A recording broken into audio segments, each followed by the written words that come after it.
ভারত ও মিয়ানমারের মধ্যে দীর্ঘদিনের সীমান্ত বিরোধ মেটাতে সীমিত পরিসরে ভূমি বিনিময়ের প্রস্তাব নিয়ে আলোচনা শুরু হয়েছে। ভারতের পররাষ্ট্র মন্ত্রণালয় জানিয়েছে, সীমান্তের কিছু অমীমাংসিত অংশ নিয়ে দুই দেশের মধ্যে আলোচনা চলছে। অভ্যন্তরীণ পর্যায়ে প্রস্তাবটি খতিয়ে দেখা হচ্ছে। শেষ পর্যন্ত তা অনুমোদন পেলে দুই দেশের মধ্যে নতুন সীমান্ত সমঝোতার পথ খুলতে পারে।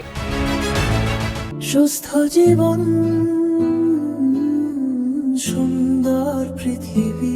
ভারতের উত্তর পূর্বাঞ্চলের 4টি রাজ্য অরুণাচল প্রদেশ, নাগাল্যান্ড, মণিপুর ও মিজোরামের সঙ্গে মিয়ানমারের 1643 কিলোমিটার দীর্ঘ আন্তর্জাতিক সীমা রয়েছে। এর বড় অংশে কাঁটাতারের বেড়া নির্মাণের কাজ চলছে, কিন্তু মণিপুরের চান্দেল জেলার কয়েকটি এলাকায় সীমান্ত নির্ধারণ নিয়ে বিরোধ থাকায় সেই কাজ আটকে রয়েছে। ভারতীয় গণমাধ্যমের তথ্যানুযায়ী প্রায় 1.44 বর্গমাইল এলাকা বিনিময়ের একটি প্রস্তাব নিয়ে আলোচনা চলছে। সংশ্লিষ্ট এলাকায় সীমান্ত চূড়ান্তভাবে নির্ধারণ করা গেলে কাঁটাতারের বেড়া নির্মাণ সম্পন্ন করা সহজ হবে বলে মনে করছে নয়াদিল্লি। পররাষ্ট্র মন্ত্রণালয়ের মুখপাত্র রণধীর জয়সওয়াল সম্প্রতি বলেছেন, সীমান্তের কিছু অংশ এখনও অমীমাংসিত রয়েছে। উভয় দেশ আলোচনার মাধ্যমে গ্রহণযোগ্য সমাধান খুঁজছে।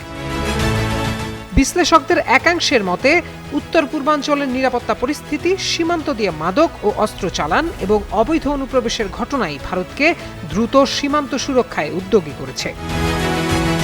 সাম্প্রতিক বছরগুলোতে মিয়ানমারের গৃহযুদ্ধ পরিস্থিতির কারণে সীমান্ত আরও স্পর্শকাতর হয়ে উঠেছে। নিরাপত্তা বিশেষজ্ঞদের মতে, উত্তর পূর্বাঞ্চলের সঙ্গে মূল ভূখণ্ডের যোগাযোগের একমাত্র স্থলপথ হিসেবে পরিচিত চিকেন নেক করিডোরের নিরাপত্তা নিয়ে দীর্ঘদিন ধরেই দিল্লির উদ্বেগ রয়েছে। অনেকের মতে, এ অঞ্চলের সামগ্রিক নিরাপত্তা জোরদারের বৃহত্তর পরিকল্পনার অংশ হিসেবেই সীমান্তে কাঁটাতারের বেড়া নির্মাণ এবং সীমান্ত বিরোধ নিষ্পত্তির চেষ্টা চলছে।